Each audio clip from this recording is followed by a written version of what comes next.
कहते हैं कि जब तक खुदा कुन नहीं कहता तब तक चीज़ें नहीं होती।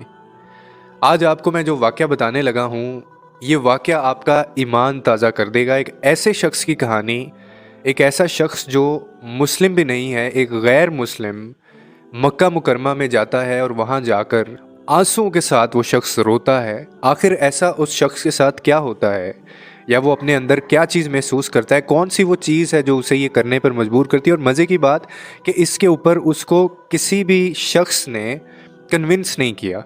ये जो अमल यानी उसने जो इस्लाम कबूल किया और वो पहले ही विज़िट पे ऐसा उसके साथ क्या हुआ कि उसने फ़ौरन से इस्लाम कबूल कर लिया। मुझे उमर ताहिर कहते हैं, आप उमर ताहिर टॉक्स देख रहे हैं। आपने ये न्यूज़ सुन ली होगी, आपने टीवी के ऊपर, चैनल के ऊपर, कहीं ना कहीं फेसबुक के ऊपर आपने इस वीडियो को देखा होगा। लेकिन मैं आपको इसकी डिटेल बताता हूँ कि बेसिकली हुआ क्या है। और जिस शख्स की मैं बात कर रहा हूँ, ये कोई आम शख्स नहीं है। 16 साल की उम्र में इस शख्स ने पढ़ाई छोड़ दी थी जब ये नौजवान था, और 22 साल की उम्र में ये अरबपति बन चुका था और अपने मुल्क के अंदर बरतानिया के जो अरबोंपति हैं उनमें इसका नाम आता है, उनमें इसका नाम शुमार होता है। यानी एक ऐसा शख्स जिसको ना तो पैसे की कोई कमी थी, ना फेम की कोई कमी थी, और ना ही ज़िंदगी में कोई और इसके किसी चीज़ की इसको ज़रूरत थी, क्योंकि हर तरफ से, हर तरह से अल्लाह ने इसको माला माल किया हुआ था। ऐसा शख्स मक्का मुकरमा चला जाता है और अपने किसी दोस्त के साथ, उसकी कोई बिज़नेस डील वहाँ पे होनी होती है, और जिसके साथ वो उसकी डील होनी होती है वो मुसलमान होता है शख्स। और इन दोनों की वो जो डील है वो होती है मक्का मुकरमा में। जिस शख्स के बारे में मैं आपको बता रहा हूँ, इस शख्स की जो मालियत है वो 50 मिलियन पाउंड्स है। यानी आप अंदाज़ा नहीं कर सकते, आप तसव्वुर नहीं कर सकते, आप और मैं, कि ये शख्स कितना अमीर है और इसके पास कुल कितने असासे हैं, कितने एसेट्स इसके पास हैं। गाड़ियों का शौक ये रखता है, बेतहाशा अमीर कबीर ये शख्स है बरतानिया का। 16 साल की उम्र में ये अपनी पढ़ाई छोड़ता है। उसके बाद 22 साल की उम्र में ये अपने मुल्क में जो अमीर तरीन जो लोग हैं, ये उनमें इसका नाम आ जाता है। और पढ़ाई छोड़ने के बाद ये सिंगिंग की तरफ जाता है, और उसके बाद फिर ये होटल्स के बिज़नेस में आता है। और ये जितना पैसा मैं आपको बता रहा हूँ, इस शख्स ने ये पैसा होटल्स के बिज़नेस से ये सारा कमाया होता है। क्या ये होता है कि इसकी कोई बिज़नेस मीटिंग या बिज़नेस डील चल रही होती है, और ये उस बिज़नेस डील के लिए मक्का मुकरमा ये आता है अपने उस डीलर के साथ मिलने। अब इसका जो दोस्त है वो इसको कहता है कि आओ यार मक्का मुकरमा, यानी वो इसको लेके जाता है। और वहाँ जाकर ये शख्स एक ऐसा मंज़र देखता है कि वहाँ पे ना जाने कितने मुसलमान पहले से मौजूद होते हैं। किसी मुसलमान को वो मंज़र नज़र नहीं आता, लेकिन इसको एक ऐसा मंज़र नज़र आता है कि ये वहीं पे खड़ा खड़ा ये अपने उस दोस्त से ये मुखातिब होता है और उसका हाथ पकड़ता है, और इंतहाई जज्बाती, यानी जज्बाती अंदाज के अंदर इससे अपने जज्बात संभाले नहीं जा रहे होते, आंखों में आंसू हैं इसके, और ये आगे से कहता है कि मुझे अभी और इसी वक्त यार इस्लाम कबूल करना है मुझे। जो इसका मुस्लिम दोस्त है ये उसको ये कहता है। जब ये अपने दोस्त को ये कहता है कि यार मुझे इस्लाम कबूल करना है, तो इसके लिए मुझे क्या करना पड़ेगा, तो इसका दोस्त भी बड़ा हैरान होता है, और वो आगे से इसको कहता है कि यार अचानक से ऐसा क्या हुआ है कि तुम ये अल्फाज बोल रहे हो। तो इसके बाद ये फिर ये जवाब देता है कि मैं जो मंज़र मैंने अभी मेरी आंखों के सामने आया, ये मैं सारी ज़िंदगी नहीं भूल पाऊँगा। तुम मुझे बस किसी तरह बताओ कि मैं ये इस्लाम कब कैसे कबूल कर सकता हूँ। तो इसको वहीं इसको कलमा पढ़ाया जाता है, और बाद में ये वहाँ पे इसकी एक और वीडियो और तस्वीर वायरल हुई है, जिसके अंदर ये खाना काबा को पकड़ के ये आंसुओं के साथ ये बंदा रोता है, और ये वहाँ पे उसके चक्कर लगाता भी आपको दिखाई दे रहा है वहाँ पे। अब इसमें बहुत सारे लोग जो हैं वो अपने अपने वो उसके मुताबिक इसके ऊपर तज्ज़िया तो कर रहे हैं, लेकिन जैसे ही ये सारा मंज़र ये देखता है और ये सारे प्रोसेस में से गुज़र जाता है, उसके बाद ये इंस्टाग्राम के ऊपर ये एक अपनी आप बीती यहाँ पे वहाँ बयान करता है, और वहाँ पे ये बताता है कि मेरे साथ क्या हुआ, या मुझे क्या ऐसी चीज़, क्या ऐसा मंज़र मैंने देखा कि मैंने इस्लाम कबूल किया।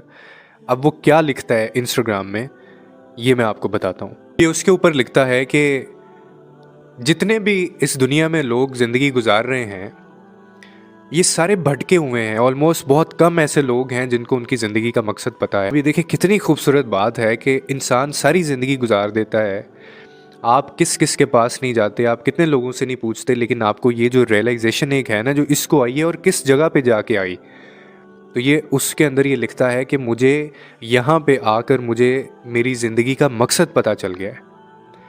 और जब मैं लंदन यानी वापस अपने जहाँ पे वो रहता है वहाँ गया, और वहाँ पे जाके फिर इसने लिखा कि अब देखते हैं कि ज़िंदगी मुझे कहाँ पे लेके जाती है, लेकिन मुझे मेरी ज़िंदगी का मकसद पता चल गया है।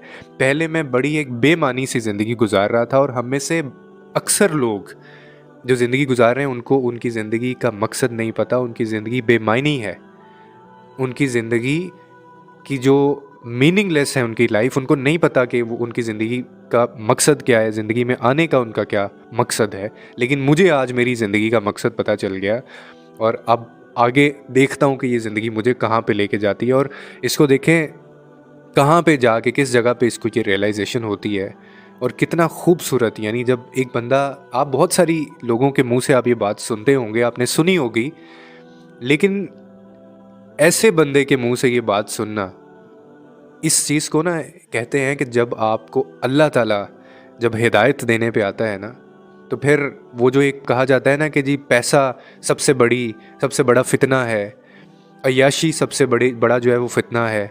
तो जब अल्लाह ने किसी को हिदायत देनी हो ना, जब अल्लाह ने किसी को राह रास्त पे लाना हो, मैं अक्सर अपनी वीडियोज़ में एक बात करता होता था, अब भी करता हूँ, कि जिसको अल्लाह रास्ते पर लेके आना चाहता हो, उसको फिर ज़िंदगी में, उसको दुनिया में कौन भटका सकता है। और जिसको अल्लाह रास्ते पर नहीं लाना चाहता, या जिसको अल्लाह ने भटकाया हुआ है, या जिसको अल्लाह ने हिदायत नहीं दी है, वो नहीं चाह रहा कि इसको हिदायत मिले, तो सारी दुनिया के लोग मिलकर भी उस बंदे को हिदायत देने पर आएँ तो वो उसको हिदायत नहीं मिलेगी। तो यहाँ पे ये इस शख्स को अल्लाह ताला की तरफ से कैसी हिदायत मिली है कि इतना पैसा होने के बावजूद, इतनी अय्याशी, इतना फेम, अरबों रुपए होने के बावजूद, और इतनी छोटी उम्र में, just in the age of 22 years, ये बंदा रियलाइज़ क्या कर रहा है अपने बारे में। लोग 50-50 साल, 60-60 साल तक के हो जाते हैं, लेकिन आप उनके मुंह से ये कलमात नहीं कभी सुनेंगे। ये वो बात है कि जब उसने कुन कहना हो तो फिर वो कहता है हो जा, और चीज़ें हो जाती हैं। आपने अक्सर लोगों के मुंह से सुना होगा, कुछ लोग कहते हैं यार मेरे पास उम्रा करने के पैसे नहीं हैं, तो पैसे जब आएंगे तो तब देखेंगे। वो सारी ज़िंदगी उनके पास पैसे नहीं आते। कुछ लोग हैं वो उनके पास पैसे होते हैं, लेकिन वो कहते हैं यार वक्त ही नहीं है, हर साल सोचता हूँ जाऊँगा लेकिन नहीं जा सकता। आपके बस की बात नहीं है, आपके बस में नहीं है। लेकिन जब बुलावा आना होता है ना, तो फिर आपके पास पैसे बहुत ज़्यादा हों, आपके पास पैसे ना हों, वो आपको फिर भी आपको वहाँ पे बुला लेता है। तो ये उस ज़ात की ताकत है। और ये यानी हिदायत देने पर जब वो आता है ना, तो वो फिर ऐसे लोगों को भी, अभी आप बिलीव कर सकते हैं कि एक नॉन मुस्लिम, इस्लाम से दूर दूर तक उसका कोई ताल्लुक़ नहीं था, वो एक बिज़नेस मीटिंग डील करने वहाँ पे आ रहा था, और आके उसको भी नहीं पता था कि उसने ये काम करना है, लेकिन जब वो वहाँ पे मौजूद था, ना जाने अल्लाह ने उसके दिल में क्या ऐसी चीज़ डाली, या क्या चीज़ उसने महसूस की कि उसको इस्लाम कबूल करना पड़ गया। और वो किस चीज़ से वो कन्विंस हुआ, बुलावा और हिदायत, क्योंकि ऊपर से आई थी। मुझे नहीं पता कि ये जो वाक़या है आपने इसको सुना, पढ़ा, देखा होगा, लेकिन मेरा ईमान इसने इतना ताज़ा किया है, और मैं अंदर से मुझे ऐसे लगा है कि कोई ज़ात है जो इस दुनिया को, जो इसमें जो लोग हैं रहने वाले, जो दिलों में चीज़ें डालता है, और जो अपनी मर्ज़ी से जैसे चाहे वो इस दुनिया को, ज़िंदगी को, लोगों को चला रहा है। और इंसान जो है ना, वो उसके बस में कोई चीज़ नहीं होती। आपकी क्या राय है कमेंट्स में ज़रूर बताइएगा। और इस वाक़े से बहुत कुछ सीखा जा सकता है। कोशिश करें कि जब भी कोई ऐसी चीज़ आपके सामने आती है ना, तो उससे अपनी ज़िंदगी को जोड़ा करें। मीनिंगफुल आपकी जो लाइफ है ना वो हो जाएगी। उम्मीद है आपको इस वीडियो से कोई ना कोई अंडरस्टैंडिंग मिली होगी। लोगों के लिए आसानियाँ पैदा करें, रब आपके लिए आसानियाँ पैदा करेगा।